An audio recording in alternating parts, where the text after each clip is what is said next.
अमरावती की इस पावन भीम टेकड़ी, जहां आज हजारों हजार श्रद्धावान उपासक उपासिकाओं ने भारतीय संविधान दिवस को नमन वंदन करने के लिए आज ये ऐतिहासिक कार्यक्रम में उपस्थित हुए, जिनके माध्यम से इतना भव्य आयोजन तायड़े परिवार और समस्त उनकी टीम को बहुत बहुत आभार, धन्यवाद, आपको बहुत बहुत साधुवाद, बहुत सुमंगल, बहुत सुमंगल। संविधान दिवस आज का विशेष दिन है।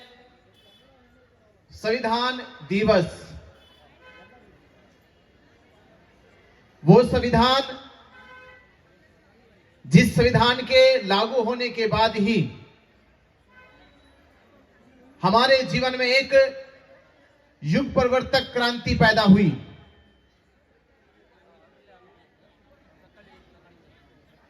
संविधान से पहले इस देश में हमारे समाज की जिस तरह की हालात थे, जिन मजबूरियों में समाज जीता था, दीनहीन बनाकर शोषण किया जाता था, उसे समझने के लिए कि संविधान लागू होने से पहले हमारी क्या हालत थी, किस तरह की हम जिंदगी बसर करते थे, कि लूटी संस्कृति हमारी दासहीन बनाया था। यह संविधान लागू होने से पहले जब बाबा साहब डॉक्टर अंबेडकर जी विदेशों में जाके पढ़ाई कर रहे थे,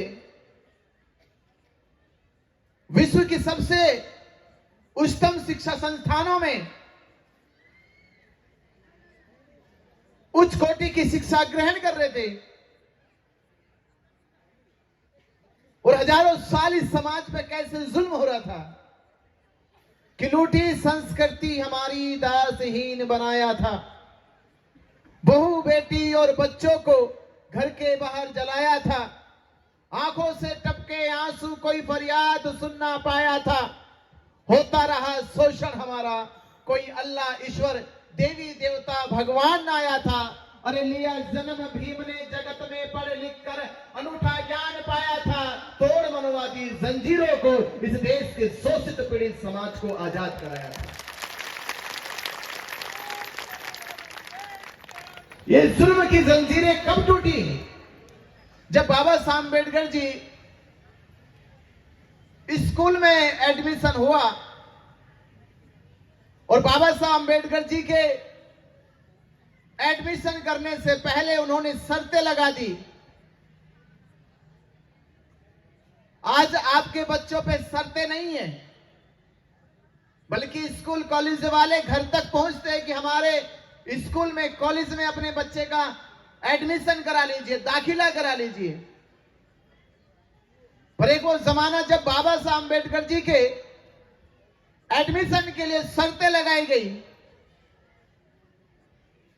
कि पहली शर्त यह लगाई गई कि वो क्लास के अंदर बैठकर नहीं पढ़ सकते। आज हम क्लास के अंदर जाके पढ़ सकते हैं क्योंकि ये संविधान से पहले नियम थे, और ये नियम पूरे देश पे नहीं थे। ये नियम थे हमारे ऊपर कि बाबा साहब अम्बेडकर पढ़ तो सकते हैं पर क्लास के भीतर बैठकर नहीं पढ़ सकते। ये पहला नियम होगा। क्लास के बाहर गेट पर बैठना होगा, और बैठने के लिए भी स्कूल की चटाई नहीं मिलेगी। ये चटाई बोरिया अपने घर से बैग में डालकर लाना होगा। दूसरा नियम होगा कि मास्टर से सवाल नहीं पूछ सकते। सवाल नहीं पूछोगे तो कैसे पता चलेगा कि जो पढ़ाया जा रहा है वो सही है या गलत है? सवाल पूछने पे प्रतिबंध। तीसरी शर्त थी कि बच्चों के साथ खेलेंगे नहीं। जो स्वर्ण बच्चे होंगे, जो ऊंची जाति के बच्चे होंगे, उन बच्चों के साथ खेल नहीं सकते, मित्रता कर नहीं सकते, दोस्ती कर नहीं सकते, अकेले रहना होगा। चौथी शर्त थी कि जो पानी का जो घड़ा रखा है, मटका रखा है, इस मटके से पानी पी नहीं सकते। ये चौथी शर्त लगाई कि मटके से पानी पी नहीं सकते।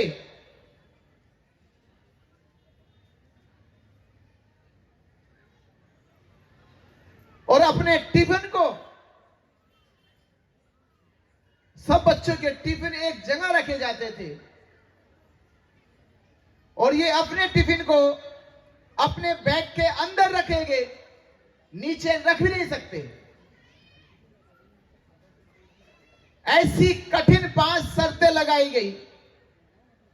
इन 5 शर्तों के बावजूद भी बाबा साहब अम्बेडकर ने उफ तक नहीं किया। इतनी मुश्किलों से दाखिला हुआ।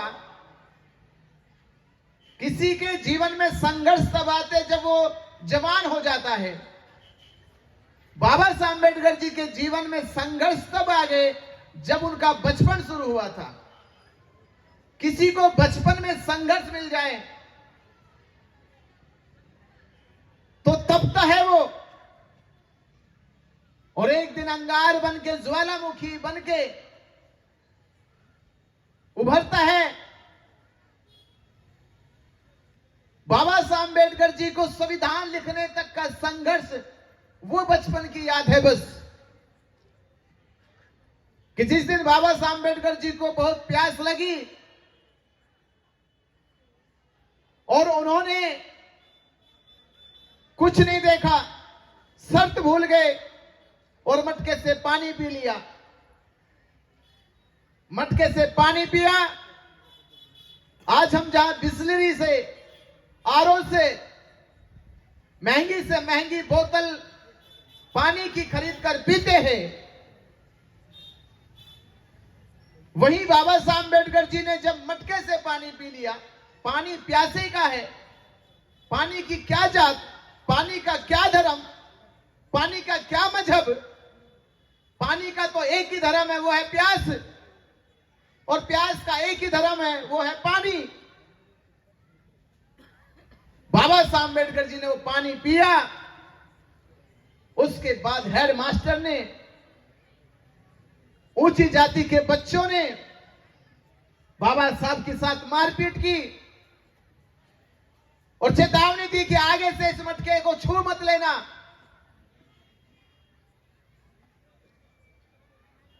बाबा साहब मायूस, दुखी मन से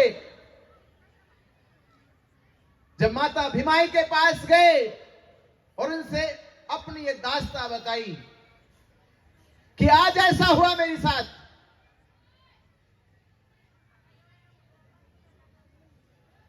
मुझे पानी पीने के ऊपर मारा गया, पीटा गया। क्या पानी पीना दोष है? क्या मटके को छूना अपराध है? अगर ये मटके को छूना, पानी पीना दोष है, अपराध है, तो प्यास लगती ही क्यों है?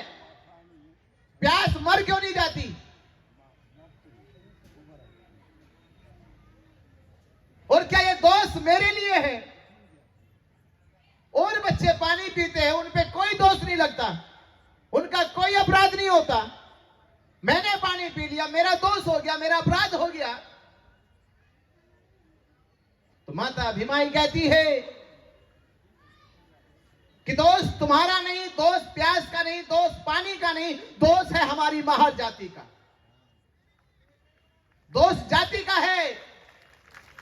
इस जाति के कारण तुम्हें मटके छूने को, पानी पीने को अपराधी बनाया गया। ये जाति का दोष क्यों पैदा हुआ? क्योंकि देश में ऐसे ग्रंथ, ऐसे शास्त्र लिखे गए जिन शास्त्रों में वर्ण, जाति, छुआछूत, भेदभाव जैसी अमानवीय संस्कृति को पैदा किया गया, जिनके कारण देश के बहुसंख्यक समाज को अछूत, पतित कहकर उसके साथ शोषण किया गया। तो बाबा साहब अम्बेडकर जी ने उस दिन वो कसम खाई थी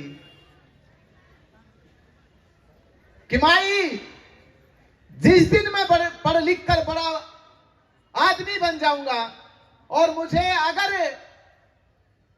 कानून लिखने का मौका मिला तो मैं इस जैसे कानून को सबसे पहले मिटाऊंगा और एक ऐसा कानून लिखकर जाऊंगा जहां अमीर गरीब का बच्चा पानी पी सकता है, जहां सभी धर्म के लोग स्कूल में बैठ के पढ़ सकते हैं। ये उस समय की प्रतिज्ञा, और उस प्रतिज्ञा को पूरा करने के लिए बाबा साहब अम्बेडकर जी ने लंदन, अमेरिका, जर्मनी जैसे 3-3 देशों में जाकर उच्च कोटि की शिक्षा प्राप्त करी। लंदन में जब पढ़ते थे तो जिनके घर पे रहते थे बाबा साहब अम्बेडकर जी, तो वो अक्सर बाबा साहब अम्बेडकर से पूछ लेती थी, लंदन में जितनी ठंड यहां होती इससे कई गुना ज्यादा ठंड होती है। मैं कल भी बात कर रहा था, वहां माइनस टेम्परेचर चलता, माइनस में भी। तो वहां अक्सर लोगों को शराब, वाइन पीने का शौक होता है। तो वो महिला कहने लगी बाबा साहब से कि तुम कैसे जीवित रह लेते हो इतनी भरी ठंड में, इतनी कड़ाके की ठंड पड़ती है। यहां हर लंदन में रहने वाला व्यक्ति किसी ना किसी तरीके से वाइन पीता है जिससे कि उसके शरीर में गर्मी बनी रहे। तो बाबा साहब अम्बेडकर जी कहते हैं इस शराब की कोई गर्मी नहीं है, इस शराब की कोई तपिश नहीं है। तपिश है मेरे समाज की जो भारत में तप रहा है, जो हर रोज तपता है, हर रोज सताया जाता है। उनके बदले की भावना मेरे भीतर दहक रही है, उनको बदलने की भावना मेरे भीतर दहक रही है। तो ये लंदन की सर्दी मुझे मार नहीं सकती, क्योंकि मुझे वहां से जो ऊर्जा मिल रही है वो मेरा इंतजार कर रहे हैं, वो मेरी प्रतीक्षा कर रहे हैं कि कोई सदियों में कोई सूर्य पुत्र जन्मा है, कोई चंद्रमा की भांति संस्कार को दूर करके जाएगा,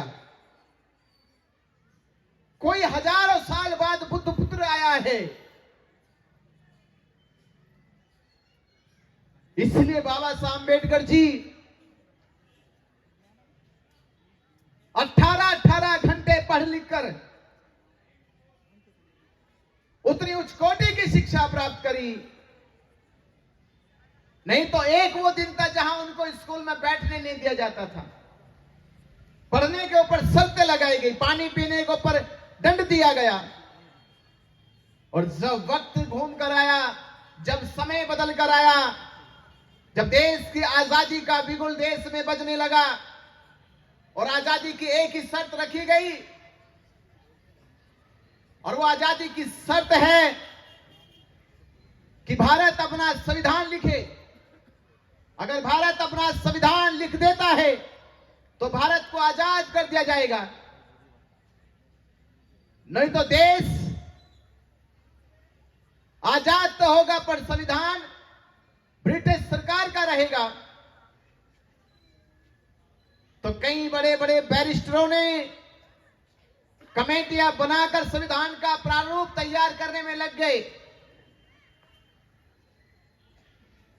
बाबा साहब अम्बेडकर जी को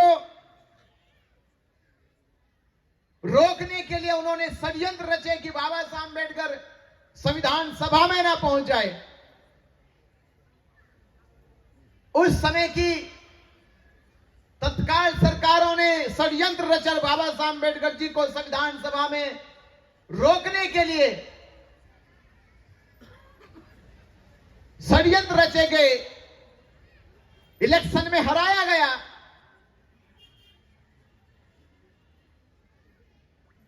पर समय कुछ और कहता था, समय की कुछ और मांग थी। आप सोचिए, स्कूल में जाने से रोका गया, संविधान सभा में जाने से रोका गया, पर प्रतिभाओं को कब तक रोकोगे? चंद्रमा को कब तक रोकोगे? सूर्यों को कब तक रोकोगे? वो एक ना एक दिन तो निकल ही जाएगा।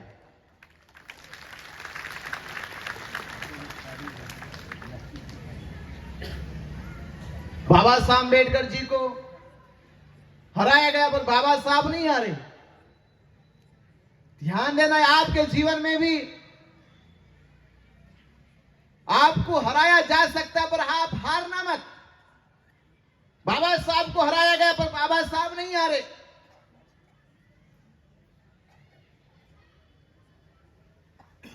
उस समय पश्चिम बंगाल जब पाकिस्तान भारत का हिस्सा हुआ करता था,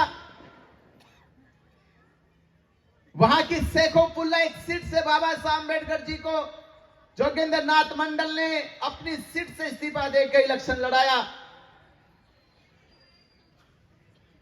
संविधान सभा पहुंचे।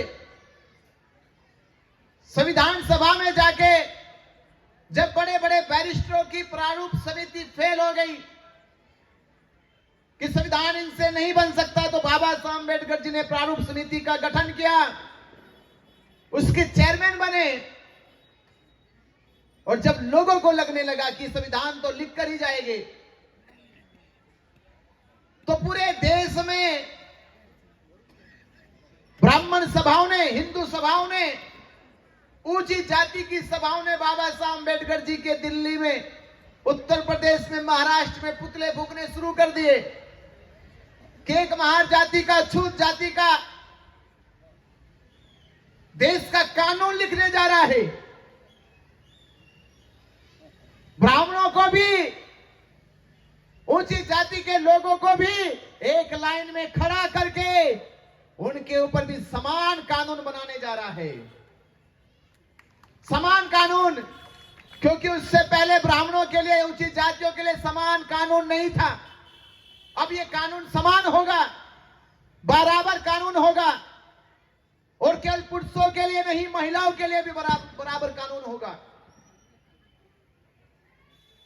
कानून ने तो आजादी दी है, भले आज की महिलाओं ने आजादी को ना स्वीकार किया हो, तो उस सीट को काट दिया गया।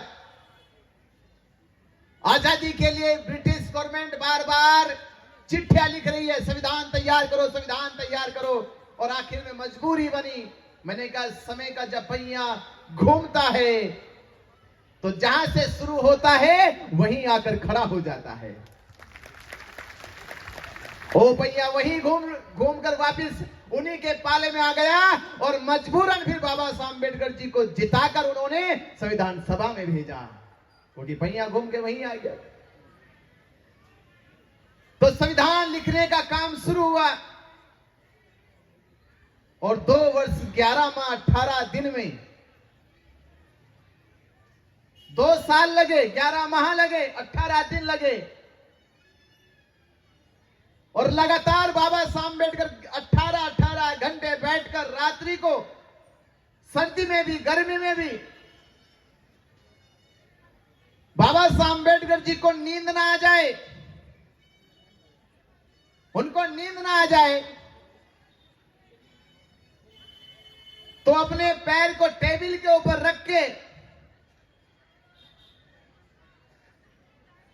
उसमें एक रस्सी बांध देते थे। उस रस्सी को एक पंखे की पंखड़ी से बांध देते थे कि वो हिलती रहे, सो ना सके। और उसी दौरान एक चर्चित कहानी बनी कि अमेरिका के एक पत्रकार ने आके, क्योंकि उस समय भारत में अलग अलग नेताओं के बड़े बड़े चर्चे थे, गांधी के, नेहरू के, राजेंद्र प्रसाद के, पटेल के और बाबा साहब अम्बेडकर जी के, जिन्ना के। तो अमेरिका के उस पत्रकार ने रात्रि के 10 बजे वो सर्वे शुरू किया कि कौन कौन अपनी सरकारी बंगलों में बैठकर सो रहा है और कौन कौन जग रहा है। तो नेहरू के बंगले से जाकर उनके चपरासी से पूछा कि मुझे नेहरू से मिलना है। तो चपरासी ने कहा कि वो सो रहे हैं, अब सुबह मिलेंगे। पटेल की कोठी पे गए तो वो सो रहे हैं, सुबह मिलेंगे। डॉक्टर राजेंद्र प्रसाद की कोठी पे गए, वहां से भी यही कहा गया कि वो सुबह मिलेंगे। पर वो जब 26 अलीपुरा रोड, नई दिल्ली, बाबा साहब डॉक्टर अंबेडकर जी के घर पे गए तो उनके कमरे में लैंप जल रहा था, रोशनी आ रही थी। तो पत्रकार महोदय को लगा कि बाबा साहब अम्बेडकर जगे हुए हैं और उस समय तक रात्रि के 12 बज चुके थे।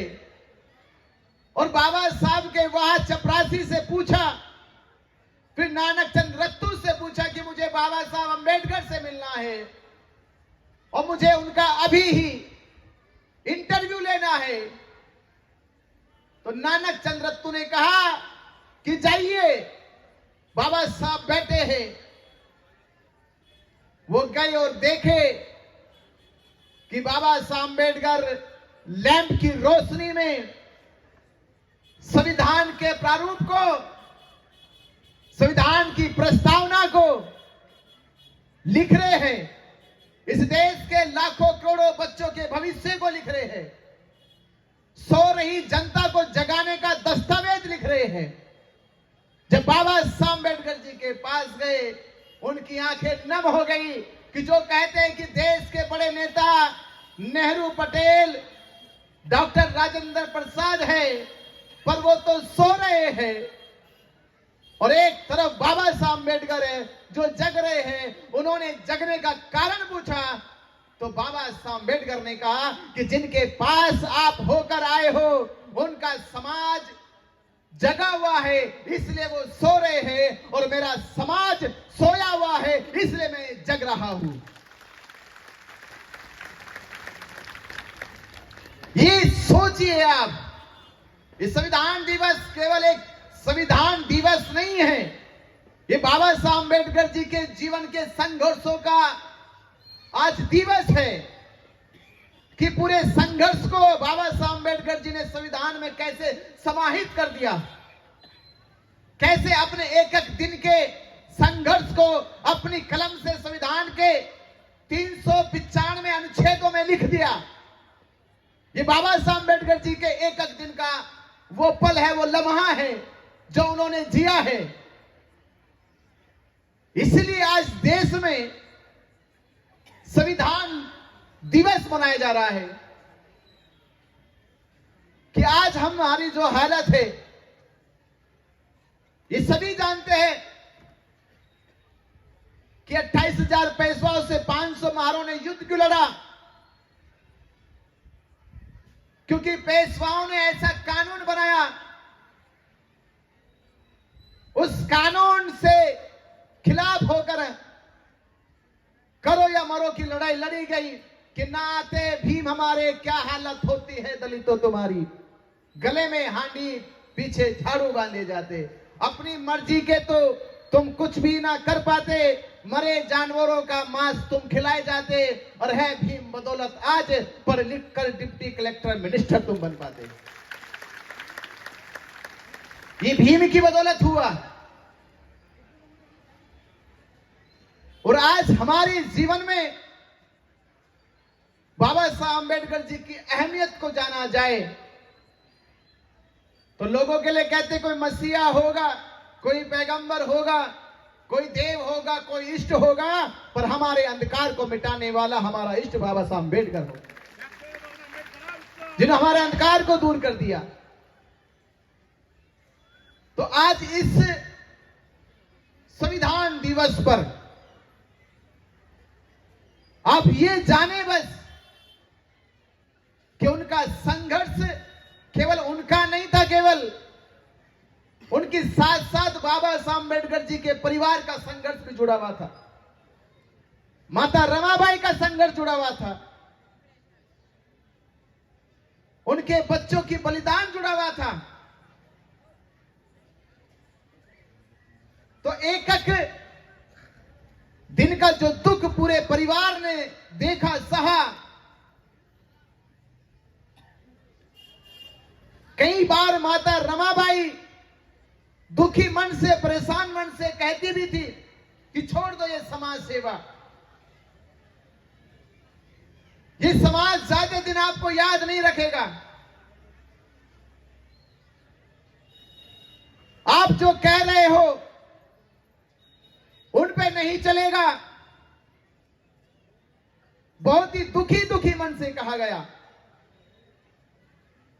पर बाबा साहब अम्बेडकर ने दुख देखा, तकलीफ देखी और कहा कि जो मैं सहन करता हूं, जब मुझे भी नहीं छोड़ा जाता तो मेरे समाज के वो लोग जो अभी समाज की मुख्य धारा में भी नहीं है, उनके साथ तो जुल्म की इंतहा हो जाती होगी, कितना सताया जाता होगा, कितना रुलाया जाता होगा। तो ये सम्मान, स्वाभिमान के लिए बाबा साहब अम्बेडकर जी ने अपने खुद की, अपने परिवार की कोई परवाह ना करी और आज हमें इस मुकाम पे लाकर खड़ा कर दिया कि आज हम ऊंचे ऊंचे मंच पे जाकर बोल सकते हैं, बड़े बड़े स्कूल कॉलेजों में जाकर बैठ के सीट पे पढ़ सकते हैं और बड़े बड़ी गद्दियों पे, कुर्सियों पे जाके बैठ के देश को चला सकते हैं। आज बड़े बड़े ऊंचे पदों पे पहुंचा दिया। तो हमारा अभी फर्ज बनता है, संविधान में केवल एक ही शब्द नहीं अधिकार, संविधान में एक शब्द नहीं अधिकार, अधिकार से पहले एक शब्द आता है कर्तव्य, केवल अधिकार नहीं। और मैं अपने समाज के लोगों से कहता हूं और देश के लोगों से भी कहता हूं कि हम संविधान में एक शब्द के लिए तो मोर्चे निकालते हैं, धरना देते हैं कि हमारे अधिकार हमें चाहिए, पर मैं एक अपील और करता हूं इस समाज से कि अधिकार मांगने से पहले संविधान हमें हमारे कर्तव्य भी बताता है कि अपने कर्तव्यों का भी पालन करो, अपने अधिकारों की सुरक्षा करो। बाबा साहब अम्बेडकर जी ने अपने कर्तव्यों का पालन किया, उन्हें महसूस हुआ कि मुझे यह करना चाहिए, तो आपको भी महसूस होना चाहिए, आपको भी यह लगना चाहिए कि मेरा कर्तव्य क्या है। कर्तव्यवान व्यक्ति ही अधिकारों की रक्षा कर सकता है। जिनके कोई कर्तव्य नहीं है, जिनके कोई कर्म नहीं है, वो अधिकारों की क्या रक्षा करेंगे। इसलिए आपको अगर अधिकार बचाने हैं तो पहले अपने कर्तव्यों का पालन करना होगा कि मेरे संविधान में कर्तव्य क्या क्या है। इसे एक कहानी कहूंगा समझाने के लिए कि उत्तराखंड के एक हंस और हंसनी, इस कहानी से पता चल जाएगा कि कैसे कर्तव्यवानहीन लोग देश में राज कर रहे हैं, कैसे कर्तव्यवानहीन लोग समाज का नेतृत्व करते हैं। कि एक हंस और हंसनी उत्तराखंड में रहते, एक दिन हंसनी ने हंस से कहा कि बहुत वर्ष हो गए, बहुत दिन हो गए, उत्तराखंड से बाहर घूमने चले, रहते रहते उत्तराखंड में मन उब आया है। रोज यही नदियां, यही पहाड़, यही झरने, यही हरियालियां, कुछ और नया देखने चलते हैं। हंस कुछ नहीं बोला और हंस ने कहा ठीक है, और हंसनी को लेके चले गए राजस्थान।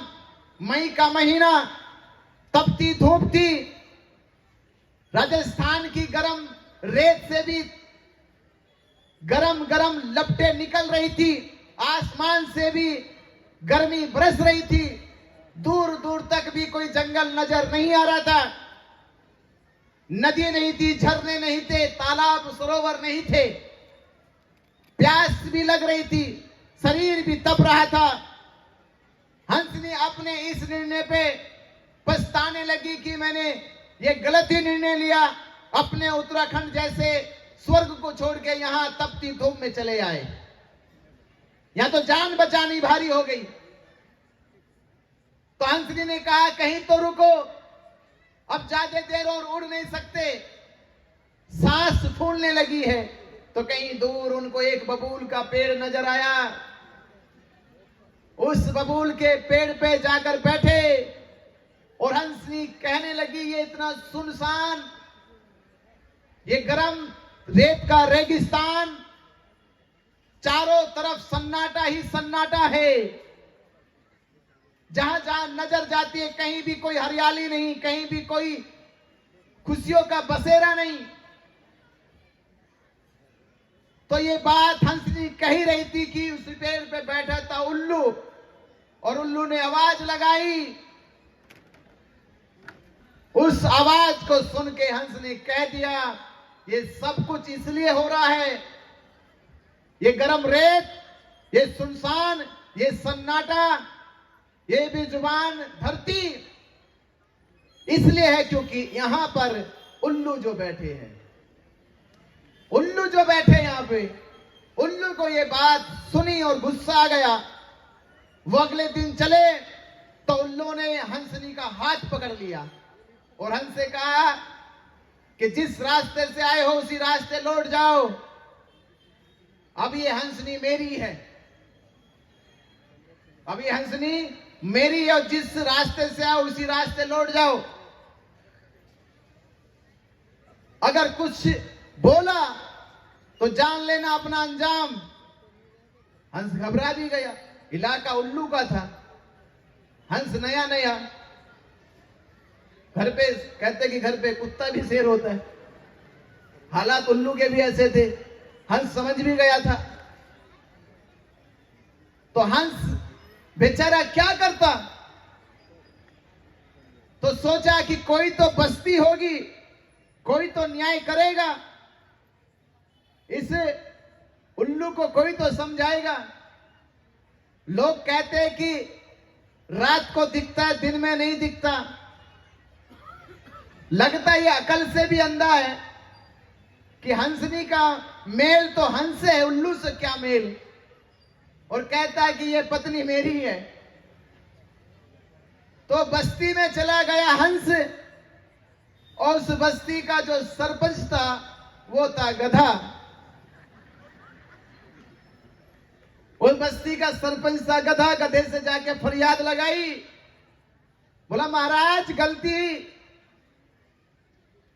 माफ करना, पर मेरी एक फरियाद है, एक विनती है कि मैं तो आया था टूरिस्ट बनकर घूमने के उद्देश्य से, और यहां के उल्लू ने मेरी पत्नी पे कब्जा कर लिया। क्या है राज्य आपका, क्या है ये पद आपका कि आपके राज्य में दिन दहाड़े मेरी साथ लूट हो गई। गधे को तो बात बुरी लगी, ये तो बेइज्जती हो रही है। और गधे की सेक्रेटरी थी लोमड़ी, सलाहकार, उसकी जो सलाहकार थी वो थी लोमड़ी। और ये अक्सर स्वाभाविक बात भी है, अगर राजा गधा होगा तो सलाहकार लोमड़ी जरूर होगी। लोमड़ी की तरफ को देखा, उसने कहा ठीक है महाराज पंचायत बुलाई जाए कल। पंचायत बुलाई गई, पंचायत में हंस ने अपनी दलील रखी, उल्लू ने अपनी दलीलें रखी, दोनों की दलीलें सुनी गई। गधा इतना भी बेअकल का नहीं था, इतना तो समझ ही गया था कि उल्लू बड़ी गद्दारी कर रहा है, ये बड़ी जबरदस्ती कर रहा है। तो गधा ने कहा कि सारी दलीलें ठीक है, फैसला देने वाला था वो हंस के पक्ष में। तो लोमड़ी ने कलम पकड़ ली, बोले अभी इतने होशियार नहीं हो कि खुद से फैसला दे सको, ख्याल तो करो अपना कि कौन हो। बिना मेरी सलाह के, बिना मेरे मशवरे के कौन होते हैं कि तुम ये फैसला करो? गधा भी जानता है कैसे करते हैं गधा फैसला। सलाह तो लेनी पड़ेगी। तो सलाह ली गई तो लोमड़ी ने कहा, देखो उल्लू है, अपने एरिया का आदमी है, उल्लू के 2-4 वोट भी मिलते होंगे तुमको, नहीं तो अगले इलेक्शन में हरा देंगे ये। और हंस से हमारा कोई नाता नहीं, हंस ठहरा उत्तराखंड का, इससे हमारे चुनाव में कोई फर्क नहीं पड़ने वाला, पर उल्लू क्या फर्क पड़ेगा। तो एक तो यह कि अगर इलेक्शन में वोट मांगना है तो फैसला तो उल्लू के पक्ष में। और सुन तो लो भाई कि अगर हंसनी उल्लू के यहां रह जाएगी तो घर में खाने पीने का इंतजाम भी हो जाएगा, दावत भी होगी गांव की। अब गधा बेचारा क्या करता है? लोमड़ी ने जैसा कहा फैसला ऐसा दे दिया। बोले कि हंस भाई तुम्हारी सारी दलीलें, सारी गवाही, सारे सबूत सही है, फिर भी यह फैसला उल्लू के पक्ष में जाता है। हंसनी उल्लू की पत्नी है, यह फैसला जजमेंट है। फैसला सुना दिया गया। अब हंस क्या करे बेचारा? अब वो अपना चल पड़ा, अपना बोरिया बिस्तरा बैग उठाया, उत्तराखंड चल पड़ा। तो रास्ते में ही उल्लू ने आवाज लगाई, रुक जा, मैं तुम्हें केवल सबक सिखाना चाहता था।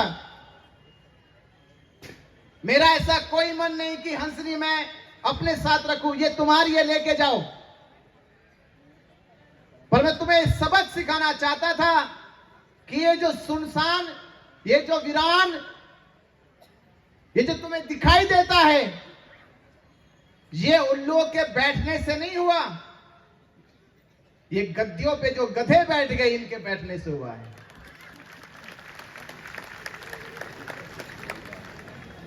उल्लू तो बदनाम है, पर ये सारी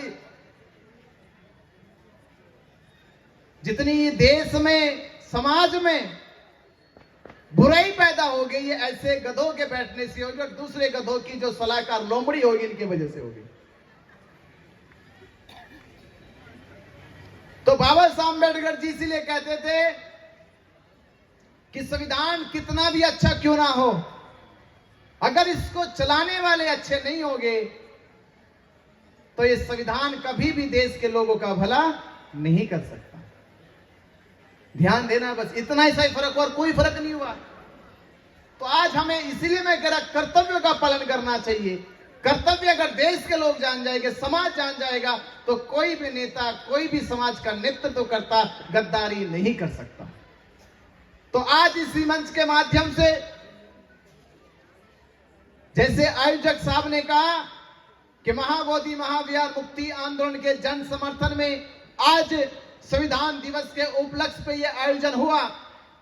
इसी मंच से रात हजारों श्रद्धावान उपासक उपासिकाओं के बीच में जो 134 साल से बौद्धों की अस्मिता और सम्मान स्वाभिमान का जो आंदोलन बोध गया से चलना शुरू हुआ, उसी आंदोलन ने देश के बुद्धिस्ट अम्बेडकरवादी बहुजन समाज के दिलों में एक जो चिंगारी जलाई है कि इतने वर्षों से हम ये लड़ाई लड़ते आ रहे हैं कि जब मस्जिदें मुसलमानों के पास है, जब गिरजाघर ईसाइयों के पास है, गुरुद्वारे सिखों के पास है, हिंदू मंदिर हिंदुओं के पास है, तो महाबोधि महाविहार बुद्धिस्टों के क्यों पास नहीं है? इस लड़ाई को लेके देश और विदेशों में ये जंग छिड़ चुकी है। तो बोध गया कि वो चिंगारी देश के कोने कोने तक पहुंची, और आज हर एक बौद्ध के दिल में दहक रही है कि हमें भी हमारा महाबोधि महाविहार चाहिए, चाहे उसके लिए कुछ भी करना पड़े। और आज मैं आपसे यही अपील कर रहा हूं कि 12 फरवरी 2025 से यह आंदोलन शुरू हुआ। इससे पहले अनागारिक धम्पाल जी ने इस आंदोलन की शुरुआत श्रीलंका से आके भारत के धरती पे शुरू की। उनके बाद भदंत नागार्जुन सुरेश ससाई ने इस आंदोलन को चलाया, और आज तीसरे टप्पे का आंदोलन, तीसरी बार ये फिर से आंदोलन शुरू हुआ है। और इस आंदोलन की आज ताकत है कि आज ये केवल एक घर नहीं या दो घर नहीं, है गांव या शहर नहीं, आज देश के कोने कोने तक पहुंच गया कि महाबोधि महाविहार मुक्त होना चाहिए, बीटी एक्ट रद्द होना चाहिए। तो ये आवाज और बुलंद हो, ये आवाज और एकजुट हो, और एकजुट की तारीख 12 फरवरी 2026 को, यानी अगले साल, कि हम इतिहास लिख सके और कह सके कि केवल भारत में मुसलमान इकट्ठा नहीं होते, हिंदू इकट्ठा नहीं होते, ईसाई इकट्ठा नहीं होते, सिख इकट्ठा नहीं होते, इस देश का बौद्ध समाज भी जाग गया है, वो भी दिल्ली में इकट्ठा एकजुट होकर दिखाएगा। तो आपसे अपील है, निवेदन है कि अपने इस विरासत को, अस्मिता की लड़ाई को लड़ने के लिए अगर आप घरों से नहीं निकलोगे तो बोध गया से पंडा नहीं निकलेगा, ये ध्यान रखिएगा आप। तो चाहते हो कि पंडा महाबोधि महाविहार से निकले? चाहते हो? कितने चाहते हैं कि महाबोधि महाविहार मुक्त हो? चाहते हो? घर बैठ के चाहते हो? अमरावती में बैठ के चाहते हो? तो कैसे मुक्त होगा बताओ तुम ही? कैसे होगा? दिल्ली जाकर होगा। कैसे होगा? दिल्ली जाकर होगा। तो 12 फरवरी 2026 को कौन कौन दिल्ली आएगा? इनके फोटो खींच लो सबके, फोटो में आने चाहिए, फिर दिल्ली इनको देखते रहो ये आए नहीं आए। तो 12 फरवरी दिल्ली आना है, मोदी की नींद उड़ाना है। उड़ाओगे ना? 12 फरवरी दिल्ली आना है, मोदी की नींद उड़ाना है, और वही संकल्प होगा उसी दिन महाबोधि महाविहार से पंडे को भगाना है। तो आप तैयारी करो। आयोजक साहब ने कहा, यहाँ की कमेटी ने कहा कि 1 दिसंबर से आप सभी लोगों के रजिस्ट्रेशन शुरू हो जाएंगे। अपने टिकट कंफर्म करना शुरू कर दीजिए। बस से जाना चाहते हैं बस बुक कर लीजिए, ट्रेन से जाना चाहते हो ट्रेन से टिकट कर लीजिए, और एकजुट होकर एक साथ अपनी आवाज को बुलंद करेंगे। जो आंदोलन 134 साल से हम लोग लड़ रहे हैं, 6 पीढ़ियां लड़ती लड़ती चली गई, 7वीं पीढ़ी में ये आंदोलन आप लोगों को मिला है। ये आपका बहुत बड़ा जीवन धन्य हो गया कि आपको महाबोधि महाविहार मुक्ति के लिए चुना गया है। आपका जीवन धन्य हो गया। तो इस धन्य जीवन को महान बनाने के लिए आने वाली पीढ़ी ये कह सके कि मेरा जन्म उस परिवार, उस खानदान में हुआ है जिन्होंने जीते जी महाबोधि महाविहार मुक्त कराया है। तो आने वाली पीढ़ी के लिए कह के जाओगे? कह के जाओगे ना? पक्का? तो एक साथ विशाल नारे लगाए, महाबोधि महाविहार मुक्त करो, महाबोधि महाविहार मुक्त करो, महाबोधि महाविहार मुक्त करो, पंडे पुरोहित महाबोधि महाविहार मुक्त करो, पंडे पुरोहित महाबोधि महाविहार मुक्त करो, पंडे पुरोहित महाबोधि महाविहार खाली करो, पंडे पुरोहित महाबोधि महाविहार खाली करो। तो आप इसी आवाज के साथ, इसी जोश के साथ, इसी एकता के साथ आज हम आए हैं, आज मिले हैं, फिर कल मिलेंगे 12 फरवरी 2026 को दिल्ली में, और हम उस लड़ाई को देश की ऐतिहासिक लड़ाई बनाएंगे। और जो लड़ाई लड़ी जा रही है इतने वर्षों से, वो जीत के भी दिखाएंगे, जीत के भी दिखाएंगे। आपने मेरी बात को सुना, आपका बहुत बहुत धन्यवाद, साधुवाद। इस आंदोलन के लिए हर तरह से सहयोग करें। नमो बुद्धाय, जय भीम, बहुत समंगल।